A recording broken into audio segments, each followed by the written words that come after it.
चलिए शुरू करते हैं। तो जैसा कि आप जानते हो कि कोई भी एग्ज़ाम है तो उसको क्रैक करने के लिए सबसे ज़्यादा ज़रूरी जो बात ध्यान में रखने की होती है कि हमने पढ़ना क्या है, छोड़ना क्या है। सफलता के लिए यह जानना आना चाहिए। तो इस बात को आपने हमेशा ध्यान रखना है, ठीक है? क्योंकि पढ़ाई इतनी ज़्यादा होती है, उसमें सेलेक्टिव कैसे हुआ जाए। तो कुछ क्वेश्चंस जो आपके लिए मैं लेकर आया हूँ और बहुत इम्पोर्टेंट हैं। चलिए, तो हिंदू मजदूर सभा की स्थापना कब हुई? तो 4 ऑप्शन हैं और ये जीएस वाले पेपर के लिए है, क्योंकि आपको पता है कि जो जीएस वाला पेपर है वो डिसाइडिंग है और मार्क्स जुड़ेंगे उसमें। तो इसका जो आंसर है आपका वो बी है 1948 में। तो आप इन्हें लर्न कर लीजिए, नहीं तो आप इनको जो है कोशिश करिए। आप लोग तैयारी कर रहे हो, काफ़ी लंबा वक्त हो गया आपको तैयारी करते हुए, तो आप इनके जवाब मेरे साथ दे सकते हो। तो जो आपका एससीएस वाला एग्ज़ाम है उसके लिए बहुत ज़्यादा इम्पोर्टेंट है। तो भारत में चुनाव सुधार की सिफारिश कौन करता है? संसद, राज्यों की विधानसभा, चुनाव आयोग? तो बहुत ज़्यादा आसान सा सवाल मैंने पूछा है और इसका जवाब आपको मेरे ख्याल से ज़रूर और ज़रूर आता होगा। बिल्कुल चुनाव आयोग इसका जवाब है। और अगला सवाल देखते हैं कि 74th अमेंडमेंट के द्वारा महानगर क्षेत्र किसको कहा गया? ठीक है, 5 लाख या उससे अधिक जनसंख्या वाले क्षेत्र, 7 लाख या उससे अधिक जनसंख्या वाले क्षेत्र, 10 लाख या उससे अधिक जनसंख्या वाले क्षेत्र और 1 लाख या उससे अधिक जनसंख्या वाले क्षेत्र। तो इसका जवाब है आपका सी। ठीक है, जो आपका सी है 10 लाख वाले। आसान सवाल है। एक और सवाल देखते हैं। जो इंडियन कॉन्स्टिट्यूशन है, तो मूल भारतीय संविधान में सुप्रीम कोर्ट में एक मुख्य न्यायाधीश के अतिरिक्त कितने अन्य सदस्यों का प्रावधान था?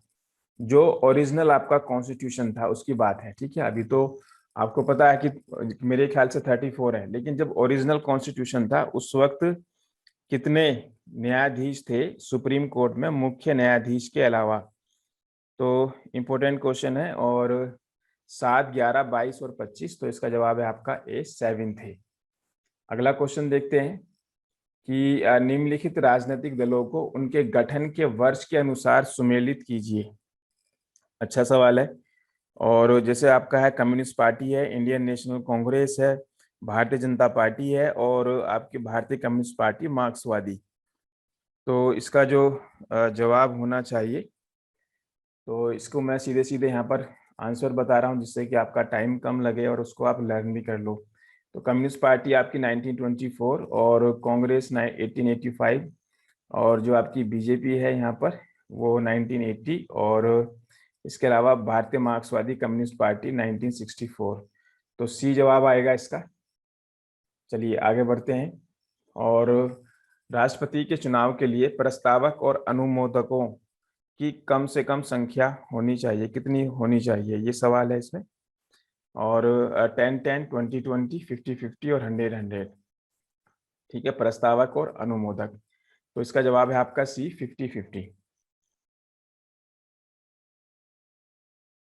तो किस वर्ष भारत में सर्वप्रथम मध्यावधि चुनाव हुए थे? ठीक है, बहुत इंपॉर्टेंट क्वेश्चन है। और देखिए आप लोग भी जवाब देने की कोशिश करो मेरे साथ। आप लोग पढ़ाई तो कर रहे हो, आपने इंडियन पॉलिटी कितनी बार पढ़ा है? ठीक है, और ये पॉलिटी के ही क्वेश्चन है जितने भी मैंने अब तक पढ़े हैं। और इसके मैं ऑप्शंस आपके सामने हैं, मैं बता देता हूँ। 1971। ठीक है, 1971 जवाब है इसका। इस तरह के क्वेश्चंस हमारे एससीएस वाले एग्जाम में आते हैं, तो आप इनको ज़रूर और ज़रूर याद कर लीजिए। आगे बढ़ते हैं, अगला सवाल देखते हैं। सुमेलित कीजिए, ये भी आपका पॉलिटी का क्वेश्चन है। राज्यों में गैर कांग्रेसी सरकार और कब बनी पहली बार? भारतीय राजनीति में गठबंधन का जमाना कब शुरू हुआ? मध्यावधि चुनाव में गरीबी हटाओ का नारा कब दिया गया? और आंतरिक अशांति के कारण जो है इमरजेंसी कब लगाई गई? तो अच्छा सवाल है और मैच द फॉलोइंग क्वेश्चन बनाकर इसको पूछा गया है। तो इसे देख लेते हैं। इसका जवाब है आपका डी 3142। ठीक है, तो 31423, ये आपका 1 और उसके बाद ये आपका 4 और ये 2। मैच द फॉलोइंग क्वेश्चन है, तो इनके जो ईयर हैं आपको याद होने चाहिए। अगला क्वेश्चन देखते हैं। और जो आपके इलेक्शन कमिश्नर्स हैं उनके ऊपर सवाल है, मैच द फॉलोइंग। तो इसमें नाम दे रखे हैं चीफ इलेक्शन कमिश्नर्स के और उनके सामने उनका कार्यकाल दिया हुआ है। ठीक है, टेन्योर दिया हुआ है। कि सुकुमार सेन कब से कब तक थे, सुंदरम कब तक थे, शकदर शेषन। तो इन्हें आपने मैच कराना है। तो जो आपके इलेक्शन कमिश्नर रहे हैं, चीफ इलेक्शन कमिश्नर, उनका भी कार्यकाल आपको पता होना चाहिए। तो इसका भी जवाब आपका सी है, 3412। तो ये आपका 3 है, ये आपका 4 है, उसके बाद ये 1 है और ये आपका 2 है। ठीक है, तो इसका सी जवाब आएगा, इंपॉर्टेंट है। आगे बढ़ते हैं, अगला क्वेश्चन देखते हैं। निम्नलिखित में से किस आम चुनाव के पश्चात राज्यों के स्तर पर अनेक गैर कांग्रेसी सरकारों का गठन किया गया? कौन से आम चुनाव हुए थे? सेकंड, थर्ड, फोर्थ और फिफ्थ। बहुत इंपॉर्टेंट क्वेश्चन है। ठीक है, तो इसे भी आप देखिए कैसे कर सकते हो। सब हमने अपने जो टेस्ट प्रोवाइड कर रहे हैं अपने स्टूडेंट्स को हम, तो ये सब सवाल हम उनको हमने प्रोवाइड कर रहे हैं, हमने किए हैं। ठीक है, जो हमारी टेस्ट सीरीज हम उनसे करवा रहे हैं। तो इसमें क्वेश्चन का जो आंसर होना चाहिए मैं बता देता हूँ, ये आपके हैं फोर्थ आम चुनाव। ठीक है, चौथे आम चुनाव जो हुए थे आपके। अगला है, राज्यसभा के लिए निर्वाचन में किसी राज्य से उम्मीदवार बनने के लिए उसे उस राज्य में मतदाता होना अनिवार्य है, मतदाता होना आवश्यक नहीं है, जन्म होना अनिवार्य है, इनमें से कोई सा भी नहीं। तो अच्छा, इंपॉर्टेंट क्वेश्चन है। तो इसका जो जवाब है आपका वो है बी, मतदाता मतदाता होना आवश्यक नहीं है। ठीक है, बहुत इंपॉर्टेंट क्वेश्चन है। चलिए आगे बढ़ते हैं। ये भी पॉलिटी का सवाल था। देखो, पॉलिटी आप पढ़ रहे हो, कितने दिन से आपने पॉलिटी पढ़ी है? क्या ये सवाल आप बहुत आसानी से कर पा रहे हो? अगर आप करते हो तो बहुत अच्छी तैयारी है आपकी। ठीक है, और नहीं तो आप इसको याद कर लो, अगर आपको ये सवाल फिर से मिल जाए तो आपसे हो जाए। तो अगला क्वेश्चन है, संविधान के किस संशोधन के अंतर्गत यह व्यवस्था की गई? राष्ट्रपति, उपराष्ट्रपति, प्रधानमंत्री, स्पीकर के चुनाव संबंधों के विवादों को किसी उच्च न्यायालय में चुनौती नहीं दी जाएगी? कौन सा अमेंडमेंट था जिसमें ये व्यवस्था की गई थी? तो चार ऑप्शन है और इसमें हम देख लेते हैं कौन सा है इसका जवाब होना चाहिए। तो 42, 44, 43, 39, तो आपका है 39वां। बहुत ही इंपॉर्टेंट क्वेश्चंस हैं सब आपके एग्जाम के लिए। ठीक है, तो जितने भी हमारी वीडियोस यूट्यूब पर SCS के नाम से आप देखोगे ना, इसमें प्लेलिस्ट में मिल जाएंगे। SCS के नाम से कई सारी प्लेलिस्ट बनी हुई है। ठीक है, सारी प्लेलिस्ट आप देख लो, और हमने उसमें क्वेश्चंस ही तो डिस्कस कर रखे हैं आपसे, तो उनसे आपको बहुत मदद मिलेगी। ठीक है, तो उनको आप कई बार देख लीजिए, और आप उसको सुन भी सकते हैं कानों में हेडफोन लगाकर। ठीक है, जैसे आप कुछ भी, आप ऐसे कहीं बिजी हो, चलते हुए घूमते हुए आप सुन सकते हो। तो चलिए आगे देखते हैं। तो निम्नलिखित में से किसने भारत में दल विहीन प्रजातंत्र, ठीक है, पार्टी लेस डेमोक्रेसी की अवधारणा दी थी? बहुत इंपॉर्टेंट है आपका ये भी सवाल। तो इसका जो जवाब होना चाहिए, चार ऑप्शन है, विनोबा भावे, जयप्रकाश नारायण, मोरारजी देसाई, अनुग्रह नारायण। तो इसका जवाब है आपका जयप्रकाश नारायण, बी जवाब है। ये सवाल कई बार आ भी चुका है। अगला क्वेश्चन है कि जो आपकी पंचायतें होती हैं उसमें SC ST के लिए जो रिजर्वेशन का प्रावधान है वो किस आर्टिकल में आता है? तो चार ऑप्शन है। आर्टिकल पे सवाल पिछली बार भी आ रखे थे, तो हमने उनके लिए तैयार रहना है। तो 243 है सारे, कैक है, गैग है, तो इसका है आपका 243D। चलिए तो आगे बढ़ते हैं। पंचायत राज किस में आता है? स्टेट लिस्ट में, यूनियन लिस्ट में, कॉन्करेंट लिस्ट में, ठीक है, या रेजुडरी लिस्ट में आपका? तो चार ऑप्शंस हैं और मैं देख देता हूं इसका जवाब। ये स्टेट लिस्ट में आपका आता है पंचायती राज सिस्टम। पॉलिटी के सवाल हैं, इंपॉर्टेंट हैं आपके एग्जाम के लिए। कुछ करंट अफेयर्स भी बस मैं डिस्कस करने वाला हूं। जो आपका लोकल गवर्नमेंट होती है, स्थानीय सरकार या स्थानीय शासन, किस प्रकार के होते हैं? ये संप्रभु होते हैं, स्वयं निर्मित होते हैं, ये केंद्र या राज्य शासनों द्वारा निर्मित होते हैं? तो ये सवाल पूछा गया है लोकल गवर्नमेंट के ऊपर, लोकल सेल्फ गवर्नमेंट के ऊपर। तो इसका जवाब होना चाहिए सी। ठीक है, तो केंद्र और राज्य सरकारें जो होती हैं उसके द्वारा निर्मित होते हैं। क्वेश्चंस की प्रैक्टिस की हमें बहुत ज़्यादा ज़रूरत रहती है। ठीक है, और एक हमने 65 टेस्ट की टेस्ट सीरीज शुरू की है, अभी शुरुआत की है इसकी। पहले 40 वाली चल रही थी, अब 65 टेस्ट वाली टेस्ट सीरीज शुरू हो चुकी है। और इसमें भी हमने कोशिश यही की है कि पढ़ना क्या है, छोड़ना क्या है, कामयाब होने के लिए यह जानना आना चाहिए। क्योंकि आप देखते हो ना, दिन रात आप पढ़ते रहो पढ़ते रहो पढ़ते रहो, लेकिन बिना दिशा के पढ़ाई भी किसी काम की नहीं। मान लो आपने जाना, तो मान लो अगर पानीपत से आपने जाना तो करनाल है, ठीक है, लेकिन आप जो है पढ़ाई ऐसे कर रहे हो, आप दिल्ली गए, फिर दिल्ली से रोहतक आए, फिर रोहतक से जो है आप कैथल पहुंचे या जींद पहुंचे, और जींद से आप चंडीगढ़ गए, फिर चंडीगढ़ से फिर करनाल आए, क्या फायदा है? ठीक है, तो पानीपत से करनाल तो आप मुश्किल से मुश्किल 25 मिनट में चले जाते हो। तो डायरेक्शन बहुत ज़रूरी है, मेरी बात को आप समझ गए होंगे, ठीक है ना। तो मेहनत हमारी सही दिशा में होनी चाहिए, और हमने रिजल्ट कराए हैं, आपको पता ही है, इसमें कोई बताने की बात नहीं है। ठीक है, तो अगला सवाल देख लेते हैं। तो जो भी एक्सपीरियंस हमने शेयर किया है सबके साथ, उनको फायदा हुआ है। अगला है, निम्नलिखित में से किस वर्ष में associated chambers of commerce ASSOCHAM की स्थापना की गई? तो चार ऑप्शन है, चाय पेपर ये हिंदी में है तो इंग्लिश वालों को भी समझ में आएगा, इंग्लिश में भी हम सवाल डिस्कस करेंगे, हिंदी में भी करेंगे, तो लैंग्वेज का इतना कोई इशू नहीं है, पेपर दोनों लैंग्वेजेस में आएगा आपका। ठीक है, तो इंफॉर्मेशन का ही सारा खेल है 100 क्वेश्चंस में, और तो इसके जवाब देख लेते हैं। 1920 में, याद होना चाहिए, इसे लर्न कर लीजिए आप। अगला क्वेश्चन है, कौन सी लोकसभा थी जिसमें पहली बार सभी चुनाव क्षेत्रों में ईवीएम इलेक्ट्रॉनिक वोटिंग मशीन के द्वारा मतदान संपन्न कराया गया? ठीक है, तो चार है, 12वीं यानी कि 12th, 13th, 14th और नन ऑफ द अबोव। तो इसका भी आंसर देखकर मैं एक बार बस आपसे डिस्कस करता हूँ, आप भी बताइए क्या जवाब होगा। तो वो थी आपकी 14th लोकसभा के चुनाव थे, आपके लोकसभा के बारे में ही पूछा गया है सवाल, ईवीएम 14th। बहुत अच्छा सवाल है। अगला है आपका जो प्रोपोर्शनल रिप्रेजेंटेशन सिस्टम होता है, अनुपातिक प्रतिनिधित्व प्रणाली की प्रमुख विशेषता, आपने देखा होगा ना, ये प्रोपोर्शनल रिप्रेजेंटेशन सिस्टम प्रेसिडेंट के इलेक्शन में यूज होता है। तो इसके जो जवाब हैं आपके, एक बार मैं ऑप्शंस पढ़ देता हूँ। अधिक लोकतंत्रीय, हाँ ये बात है। बहुमत की निरंकुशता का कोई भय नहीं, ये भी ठीक है। सभी वर्गों का उचित प्रतिनिधित्व, बिल्कुल चारों के चारों आपके ठीक है, क्योंकि आपने देखा होगा ना प्रेसिडेंट के इलेक्शन में, इसमें सिंपल मेजोरिटी की चाहिए होती है, सभी को वोट दिया जाता है। चलिए, तो अगला है आपका कि जो लोक प्रतिनिधित्व कानून, ठीक है, पीपल्स रिप्रेजेंटेशन एक्ट है आपका 2019 वाला, तो में किए गए संशोधन द्वारा लोकसभा और विधानसभा के चुनाव के लिए सामान्य उम्मीदवार द्वारा जमा की जाने वाली जमानत राशि कितनी होती है? ठीक है, तो इसमें चार ऑप्शंस हैं, और इन ऑप्शंस को एक बार देख लेते हैं कौन कौन से जवाब हो सकते हैं। 2250, 5000, 12500 और 25000। तो इसका जवाब आपका 25000 है। बहुत ज्यादा इंपॉर्टेंट क्वेश्चन है, ठीक है, तो इनको आप लर्न करो। और अब मेरी कोशिश है कि मैं बहुत सारी वीडियोस आपके लिए लेकर आऊं, उन सवालों को जो हमने अपने टेस्ट में अपने स्टूडेंट्स को हम प्रोवाइड कर रहे हैं, तो वो भी आपके साथ शेयर किए जाए।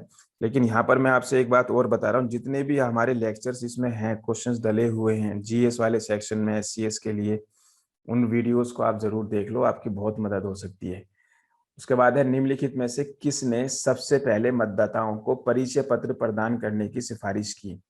तो ये सारे क्वेश्चंस पॉलिटी के हैं जो अब तक मैंने पढ़े हैं, आपने बहुत सारी बार इंडियन कॉन्स्टिट्यूशन पढ़ा है, तो आप इनको जरूर सोल्व करने की कोशिश कीजिए, ये आपके एग्जाम में के लिए अच्छे सवाल है। तो इसके जो जवाब हैं देख लेते हैं। Tarkunde committee, Shyamlal Shakdher committee, Dinesh Goswami committee और इंद्रजीत सिंह कमेटी। तो उसका जवाब आप दो, मैं नहीं बताता, बताइए आप लोग, थोड़ा सोचिए, क्योंकि आपका एग्जाम अब नजदीक है और आप बहुत दिनों से जो है सब किताबें पढ़ रहे हो, इतनी सारी आपने पढ़ी हैं। इसका जवाब है आपका बी, श्यामलाल शकदर कमेटी। ठीक है, पक्का याद करिए। कुछ और सवाल देखते हैं, जैसे तो अभी जो न्यूज में थी आपकी अंकिता रैना, अंकिता रैना आपकी न्यूज में थी, क्या सवाल इन पर बन सकता है? तो ये सानिया मिर्जा के बाद शीर्ष 100 में आने वाली पहली भारतीय टेनिस प्लेयर है। तो अंकिता रैना पर सवाल बनता है, बहुत इंपॉर्टेंट है आपके एग्जाम के लिए, याद होना चाहिए, पूछा जा सकता है अंकिता रैना क्यों न्यूज में थी। उसके अलावा न्यूज में थे आपके वर्ल्ड ट्राइज सिटी 2020 के रूप में किस शहर को, ठीक है, एफओ ने मान्यता दी है? खाद्य एवं कृषि संगठन, फूड एंड एग्रीकल्चर ऑर्गेनाइजेशन। तो चार ऑप्शन है, दिल्ली, मुंबई, हैदराबाद और बेंगलुरु। इंपॉर्टेंट क्वेश्चन है, करंट अफेयर्स का सवाल है। अंकिता रैना का भी जो है वो भी करंट अफेयर्स वाला था, और ये भी करंट अफेयर्स का सवाल है। तो इसका जवाब है आपका सी। करंट अफेयर्स भी आप दिन रात पढ़ते हो, आपको ये सब आते होंगे जरूर।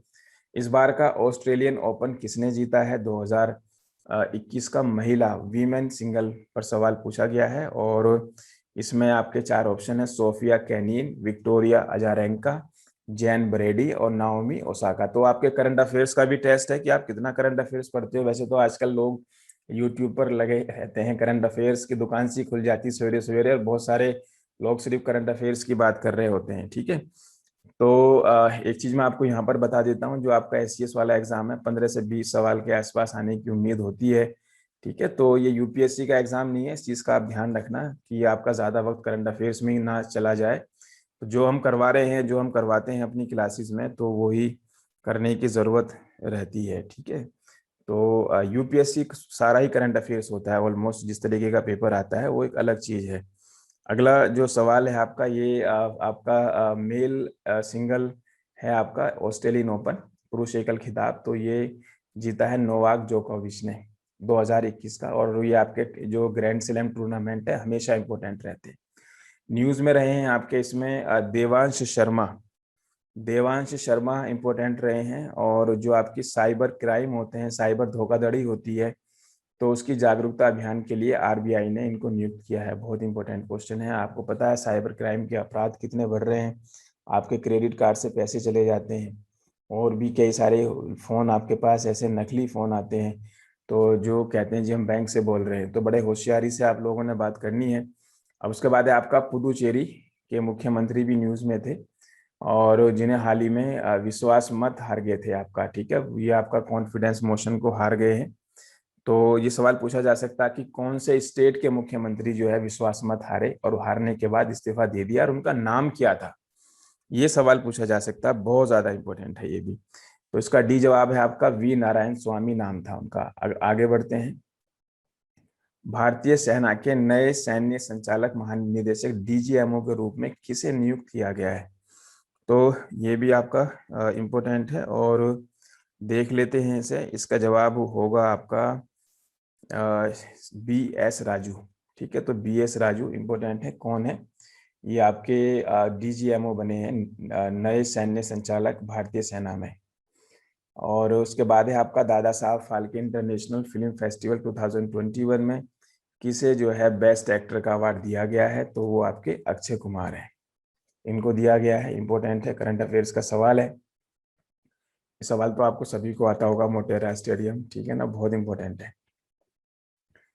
तो का नाम हाल ही में किसके नाम पर रखा गया है? बहुत ज्यादा चर्चा बनी हुई थी, बड़ा अखबारों में इस पर लेख आए थे। तो जवाहरलाल नेहरू, लाल बहादुर शास्त्री, वल्लभ भाई पटेल, अरुण जेटली, और एक हैं आपके नरेंद्र मोदी। तो इस पर बहुत ज़्यादा हंगामा सा मचा हुआ था, और आपको याद भी आ गया होगा, नरेंद्र मोदी के नाम पर रखा गया इसका नाम। ठीक है, तो चलिए आगे बढ़ते हैं। और न्यूज़ में थी आपकी जैस्मिन हैरिसन। ठीक है, इन्होंने सबसे कम उम्र की महिला बन गई हैं, अटलांटिक ओशन को पार किया। आप देखा है? ये होते हैं बच्चे बहादुर। ठीक है, अटलांटिक ओशन को पार किया। और बहुत इंपॉर्टेंट है, यूके से हैं आपकी जैस्मिन हैरिसन। तो जैस्मिन हैरिसन कौन है, ये सवाल पूछा जा सकता है। और इसके बाद है आपका कि किस राज्य के राज्यपाल ने भारत के पहले डिजिटल यूनिवर्सिटी का उद्घाटन किया। तो पहली डिजिटल यूनिवर्सिटी किस स्टेट की बात है, और किस स्टेट का गवर्नर है आपके? तो इसका जवाब है आपका, मेरे ख्याल से इसका जवाब केरला होना चाहिए। बिल्कुल केरला ही इसका जवाब है। ठीक है, तो ये कुछ इंपॉर्टेंट क्वेश्चंस हैं। और अब मैं कैसे भी आपके लिए वक्त निकाल कर जो है उन सवालों को आपसे शेयर करूंगा जो बहुत इंपॉर्टेंट हैं इस बार के लिए। और बाकी जो हमारे प्रोग्राम्स की डिटेल्स हैं, चाहे वो टेस्ट सीरीज चल रही है 65 टेस्ट की, या स्टडी मटेरियल की हम बात करें, ठीक है, क्योंकि हर किसी की अपनी अपनी ज़रूरतें रहती हैं। जिन्होंने अभी शुरू किया है तो उन्हें स्टडी मटेरियल या क्लासेस की ज़रूरत रहती है। ठीक है, और जो बहुत पहले से पढ़ रहे हैं वो टेस्ट सीरीज से भी काम चला सकते हैं। तो कुछ ना कुछ कीजिए, इससे क्या होगा, आप अपडेट हो जाओगे। अगर आप पहले से भी तैयार कर रहे हो ना, तो बहुत सारी चीज़ें ऐसी हैं जो कहीं ना कहीं हमसे छूट जाती हैं। तो अपडेटेड होने के लिए चीज़ें करनी पड़ती हैं। आपने देखा हो ना, फ़ोन भी अपडेट होता है, आपके लैपटॉप भी अपडेट होते हैं, विंडो भी अपडेट होती है, आपके सॉफ्टवेयर भी अपडेट होते हैं। तो उनकी ज़रूरत रहती है। तो आप किसी भी प्रोग्राम के साथ जुड़ोगे तो आपको बेनिफिट मिलेगा। चलिए, तो मैं यही रुकता हूँ, और बहुत जल्दी आपसे एक और वीडियो में शेयर करूँगा। मेरी कोशिश रहेगी कि दिन में कई सारी वीडियोस अब आपको हम दें, क्योंकि हमारा जो लोगो है कि पढ़ना क्या है छोड़ना क्या है, हम कोशिश ये करते हैं चाहे सवाल कम कराएं, लेकिन इम्पोर्टेंट क्वेश्चंस आपके साथ शेयर करें। चलिए, थैंक यू वेरी मच।